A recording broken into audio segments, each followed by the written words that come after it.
There's a lot of talk these days, particularly by DOGE and Elon and others, about working 120 hours, 80 hours, 90 hours. All work is not equal.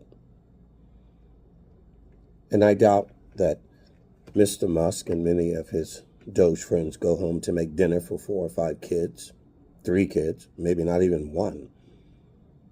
All work is not equal, and work by measure simply of hours doesn't mean work. Pilots have to have a certain amount of rest. You don't want your airline pilot working 90 hours. There's certain types of work, 3 days on, 4 days off, or when you're talking about your firemen, 4 days on, 3 days off, shift workers. You want your emergency room doctor working under fatigue and stress when your mother is dying and needs him at his optimum best. Or the fireman who's too exhausted to save your baby from a burning fire. There are certain jobs that require a high-intensity hour for a few weeks or months, and then rest, not much to do. Work for the sake of work is not the way that works. Hunter-gatherers, they hunted and then they didn't hunt. They didn't hunt and then do something else. They gathered when it was time to gather. Before then, high-intensity hours increased during birthing seasons or during harvest seasons that you don't do as much as in your planting seasons. I think it was, I forget his name. It escapes me. I think of William something in England that came up with the 8-hour work idea. I think Spain was the first to actually put it in practice. It's been on and off, even in our country. Henry Ford actually succeeded at it during the industrial period. But it had some on and off time since the 1800s of various people in Illinois in protests, William and his wife, that were forming unions, and of course he was executed. Hay Day or Haymarket Day massacre, trying to increase hours, the child labor laws in America. 5-year-olds were working in factories. And it's always been a vacillation in the modern world, between either working 90 hours or 100 hours or 10 hours, 8 hours, 15 hours.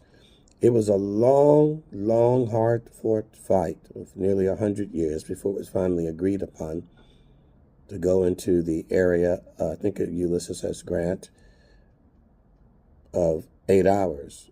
And that's because we became less of an agricultural society, more of a corporatized office society, manufacturing machines. In fact, people worked more during the Industrial Revolution to maintain the machines. And the unions were trying to give them rights to have breaks to eat, to rest. It would seem logical that you get more with less, not less with more. You want a worker who has been well rested, rejuvenated, and fresh, and hence the teachers, the shifts. You've got to alternate. And then again, it's not about just every day, is it? Seasonal work. Plant when it's planting. Water when it's water. Wait. Be bored for a while and then harvest. Military often say that there's more downtime, downtown. Well, on their leave, they go downtown, doing things they shouldn't do. But your downtime. Well, what's your downtime? Well, if there's no war, there's a lot of downtime. Well, there's a regular upkeep of your skills and learning your weaponry and practice and war games. But you're itching to get into a fight. And if the soldier can't wait to get into a real war, think about the arms dealers and manufacturers. I guess that's how they make their money. They need war. Get tired of preparing for the game. You actually want to play one. Makes sense.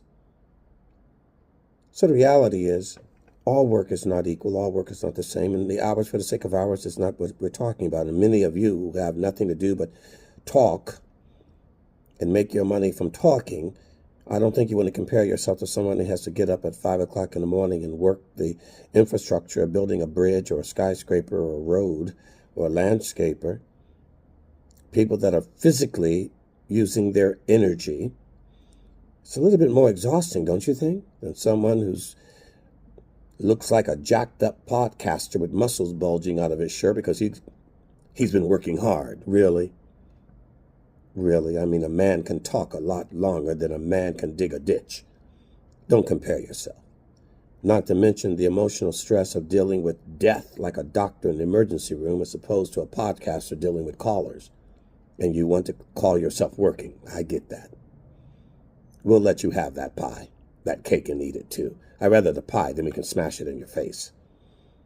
The police officer has to deal with death every time he gets out. You're going to tell him he needs to work 90 hours, 80 hours? Why? Every 30 minutes he's on the job is a life and death proposition, possibility. Not the same, Mr. Sit in a desk and type on a computer or just talk to your AI to do most of the work. Really, how much work are you really doing, DOGE? You're so automated with your AI, and aren't they doing most of the work? Seriously, what are you really doing? Are you sweating? Do you stink? Got to have lunch brought in? You have 5 kids you got to go home to. You got a wife you got to tend to. A dog you got to walk. A fish you got to feed. Calm down. Whatever your hours, let it be whatever it is. I don't eat the same way you eat. I don't work the same way you work. Don't have the opportunity to brag about working out all day, taking supplements, and sitting in front of a mic jacked up, saying, I've been working and pulling for you. You know, the people that are really working and pulling for you are the people that don't really have time to make a podcast. They actually make that chair you're sitting in if you didn't use that 3D printer and put them out of a job. So it makes no sense. It's illogical. It's not even common sense. And the real job, it sounds to me that you're forgetting, back to the homemaker. Yeah, that's right. Somebody's taking care of one of those 14 kids of yours. Somebody has to raise it, cry with it, bathe it, deal with this teething. You're not doing that. You're too busy spreading your seed around to actually be home enough to be a father. In the history of humanity, it didn't operate anything like this AI DOGE proposition. Now it's good to cut back the government spending and find the waste. That's a good thing, a wonderful thing. But don't overstep your boundaries or your mission. Stay in your lane and do what you know to do best. Look at charts and try to figure out where the waste is. Nobody hired you to tell us how to live and govern our lives. Government is not God, and neither is DOGE. God is still God. Hate to tell you this. I know you serve and worship at the throne and altar of your Mars and God and alien worship. By the way, God is an alien. He wasn't made of the earth or by the earth. It comes from the earth. He made the earth. So yes, he's the real alien. He's the real extraterrestrial. We don't need aliens to bring us together. We already have one. It's called the Lord, God, Yahweh, Adonai Elohim. He made us. Why don't we come together? And we don't need a war to bring enemies together. We already have one. He's called the adversary, Satan, Lucifer, the deceiver, the snake at the tree. Don't you know that we already should be united to fight against our greatest adversary?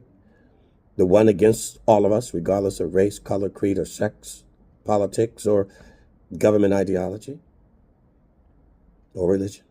The devil, Satan himself, the rebellious one, the hater of God and everything that God has created. Can't you unite on your knees and in your prayer life to fight that enemy? Which everyone's infected with that virus. It didn't come from Wuhan. We need to do something to remind ourselves and remind the government, no matter what party they belong to, the enemy of humanity, not the enemy of Russia or China or Israel or the U.S., the enemy of humanity, haters of God, lovers of evil. Do the work that God has assigned you to do. And don't forget the work that's always being done in the spiritual realm. That's not something that you can hit a time card with. It is a constant war, like your immune system, at war at all times. And that too needs rest, to reset, to wake up the next day and continue to hit that battlefield. Carry on.